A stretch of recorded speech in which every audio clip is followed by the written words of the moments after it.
네, 인도네시아 말로 인사를 한번 드려보겠습니다. 아빠 까바르. 예, 괜찮습니까? 네, 저는 올 투 헤븐의 서태근입니다.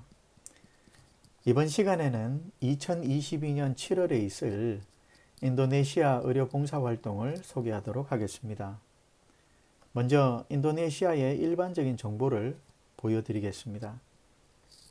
특히 기후를 보시면 연평균 25도에서 32도 정도로 한국보다는 덜 덥습니다. 마나도는 적도 위에 놓여진 도시인데요. 봉사가 이루어지는 7월이면 다행스럽게 우기가 아니라 건기입니다. 열대 과일이 아주 맛있고 풍성한 시기라고 합니다. 가격도 싸고. 네, 벌써 기대가 되시지요? 인도네시아에는 두 개의 SDA 천명 선교사 훈련원이 있습니다. 하나는 서인도네시아 훈련원인데 서쪽 맨 끝에 메단이라는 도시에 있습니다. 다른 하나는 동인도네시아 훈련원인데 이번에 저희가 방문하는 바로 그곳입니다. 오른쪽으로는 파푸아 누기니가 자리 잡고 있습니다. 인천에서 출발하면 대개 싱가포르를 경유해서 7시간 만에 인도네시아 수도인 자카르타에 도착합니다. 거기서 국내선 비행기로 갈아타고 2시간 30분을 날아가서 목적지인 마나도에 도착하는 일정인데요. 좀 멀죠? 한국에서도 이 정도인데 미국이나 호주에서 오시기에는 더욱 긴 여행이 되지 않을까 싶습니다. 인도네시아 화폐는 루피아입니다. 환율을 봐도 이렇게 감이 잘 안 잡히실 것 같은데 그래서 생수와 우유 한 달 월급을 가지고 이렇게 가늠해보면 한 달 월급에 비해 물가가 좀 비싸다는 것을 알 수가 있습니다. 도착지인 마나도에는 삼라툴랑기 국제공항이 있는데요. 참 아담합니다. 비행기 몇 대면 공항이 가득 차 보이죠. 공항에서 숙소가 있는 천명 선교사 훈련원까지는 차로 약 1시간 50분이 소요됩니다. 거리는 1시간 거리인데 도로 사정이 좋지 않아 시간이 좀 걸리는 편입니다. 훈련원 원장으로는 PMM 선교사이신 조장원 목사님이 수고해주고 계십니다. 선교사의 훈련만으로도 바쁠 텐데 이번에 저희들과 협력하도록 결정해 주셔서 감사한 마음입니다. 파푸아의 분원 설립을 위해서도 지금 바쁜 일정 속에 계시지요. 다음으로 진료 장소가 어떻게 섭외되는지를 말씀드리겠습니다. 진료 장소는 훈련원 주변에 작은 시골 마을 5곳입니다. 월요일부터 금요일까지 매일 다른 시골 마을로 진료팀이 나가는데요. 지역 SDA 협회나 교회 지도자로부터 전략적으로 개척하고자 하는 마을을 추천받아서 5마을을 선정하는 것입니다. 이것은 상당히 이상적이고 효과적이고 또 아주 좋은 방법인데요. 의료봉사 활동을 통해 마을 사람들의 마음문을 먼저 열어주면 나중에 교회 개척을 할 때 훨씬 유리해지는 것입니다. 씨 뿌리기 프로젝트의 시작 테이프를 먼저 끊어주는 것입니다. 전체 팀 중에서 외과 수술팀은 시골이 아니라 병원 수술실로 가게 됩니다. 간단한 지방종 제거 정도의 수술은 시골 야외에서도 가능하지만 클랩트 수술은 전신 마취를 해야 하기 때문에 반드시 수술실에서 모든 과정이 진행되는 것입니다. 대개 인근의 SDA 병원을 섭외하는데 정 없으면 정부가 관리하는 병원 중에서 저희가 비용을 지불하고 섭외를 하기도 합니다. 마나도에는 좋은 수술실과 훌륭한 의료인을 갖춘 우리 SDA 병원이 있습니다. 5명 정도로 구성된 수술팀은 매일 아침마다 90분 거리를 가서 수술을 하루 종일 하고 저녁에 다시 숙소로 복귀합니다. 상당히 어려운 일정이지만 그로 인해 새 삶을 찾게 되는 어린이들을 생각하면 피로가 어느 정도 가시기도 하지요.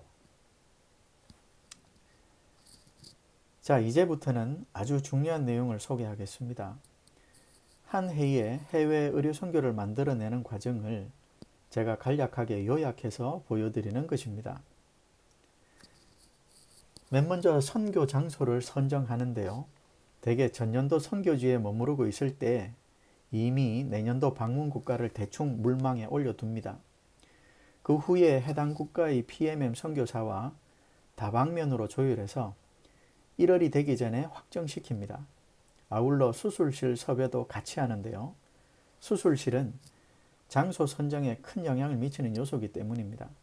그리고 숙소, 차량, 식사, 통역 등의 사항도 같이 의논합니다. 한국인 선교사가 파견되어 있지 않은 국가는 여러 가지 면에서 섭외하기가 상당히 쉽지 않습니다. 이런 일은 한국인 선교사가 특히 아주 잘 하시는데요. 근성과 열정 그리고 일 처리 속도가 아주 탁월합니다. 그 다음 단계로 언청이라고 흔히 알려진 클레터 환자를 모집하는 것인데 이미 시작되었습니다. 환자로는 성인도 있지만 대개는 어린이가 그 대상입니다. 환자 모집을 일찍 시작하는 이유는 모집에 시간이 꽤 많이 걸리기 때문입니다. 아울러 오랜 기간 동안 조롱을 받아오던 환자들에게는 하루라도 빨리 희망을 심어줄 수 있으니 더욱 좋은 거죠.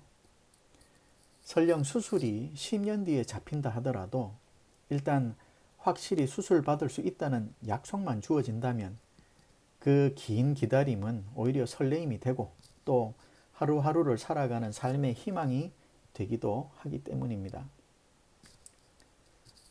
세 번째 단계는 정부로부터 허가를 받는 것입니다. 이 일은 저희가 직접 할 수 없고 선교사님이 연합회와 함께 정부로부터 수속을 밟아 받아내는 것입니다. 대개는 무난히 수속이 됩니다만 현지 공무원들의 행정 처리 속도가 엄청 느리기 때문에 비교적 수속을 일찍 시작해야 하고 또 자꾸 푸시도 해주어야 합니다. 저희는 선교사님과 합회분들의 노고에 늘 감사한 마음입니다. 외국인 의사가 들어가서 합법적으로 의료행위를 할 수 있는 허가를 받는 거죠. 그리고 수십 박스의 어마어마하게 많은 약품과 의료 장비들은 당연히 도착하는 공항 세관에서 홀드돼 버립니다. 이때 우리는 그 허가서를 제시해야 하고 대개 공항 밖에서 대기하고 있던 선교사님과 현지 관계자가 세관으로 들어와서 홀드된 상자들을 풀어주게 되는 것입니다. 네 번째로 의료봉사에 참가를 희망하는 멤버들을 섭외하는 단계입니다. All to Heaven은 한국, 미국, 호주, 싱가포르 등 여러 국가의 멤버들이 참가하는 다국적 팀입니다. 그리고 아울러 가지고 갈 약품 및 의료 장비들을 확보하는 단계도 또 이때입니다. 도네이션을 받기도 하고 직접 구입하기도 합니다. 2022년 여름에는 코비드-19 통제가 어느 정도 완화될 것이 예상되는데요. 상당히 많은 관광객들이 인도네시아로 몰릴 것이 거의 확실시되고 있습니다. 그래서 늦어도 3월쯤에는 항공권을 구매하는 것이 좋지 않을까 생각합니다. 이제 남은 것은 출발하는 날까지 종종 줌 미팅을 열고 또 팀워크를 맞추어 나가는 것입니다. 진료뿐만 아니라 자원봉사자의 여러 가지 프로젝트도 이때 만들게 됩니다. 자, 이제는 활동 내용을 요약해서 설명해 드리겠습니다. 매일 아침마다 각기 다른 5군데의 시골 지역으로 진료팀이 차량으로 이동을 합니다. 도착하면 다들 커튼을 치고 책상과 의자를 가지고 와서 진료하는 의사 숫자만큼 간이 진료실을 만들게 됩니다. 그리고 진료가 시작되면 자원봉사 학생들과 현지인 통역들이 같이 팀워크를 맞춰서 원활한 진료가 진행되는 것입니다. 환자 등록, 진료, 외과 수술, 드레싱, 투약 등이 아주 복잡하고 바쁘게 진행됩니다.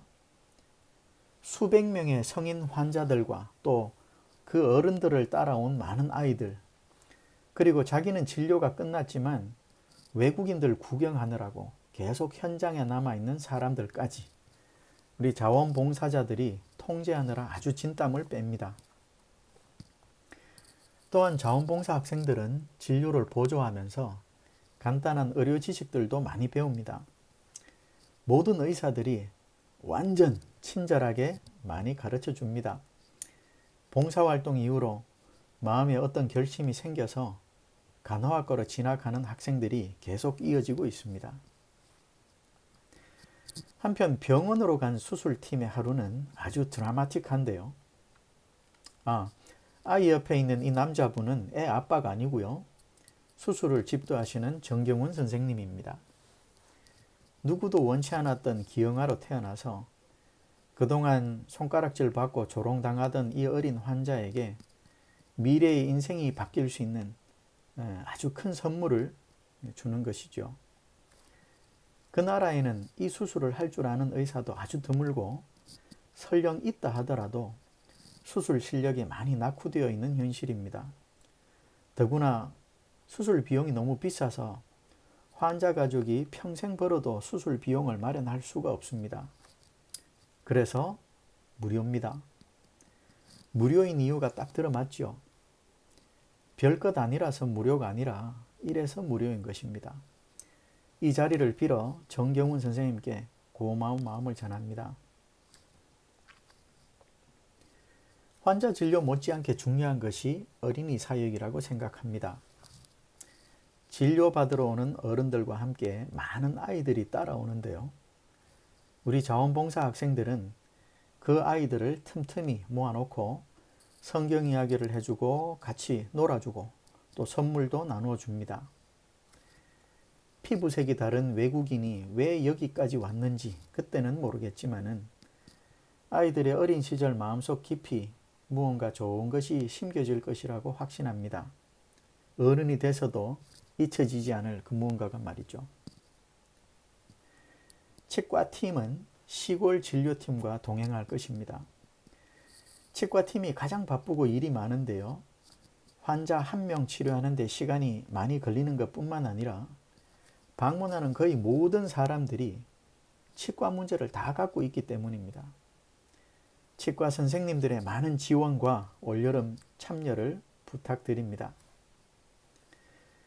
지금 보여드리는 이 세 가지는 All to Heaven 팀이 같이 진행하고 있는 활동들입니다.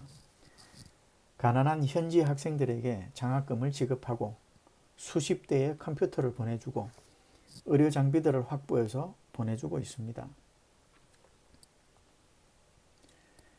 아직은 자원봉사자가 진료 보조하기에도 빠듯합니다만은 그러나 이제 자원봉사자가 많이 지원을 해주시면 그동안 저희들이 선교 마을을 방문하면서 이건 좀 필요하겠다.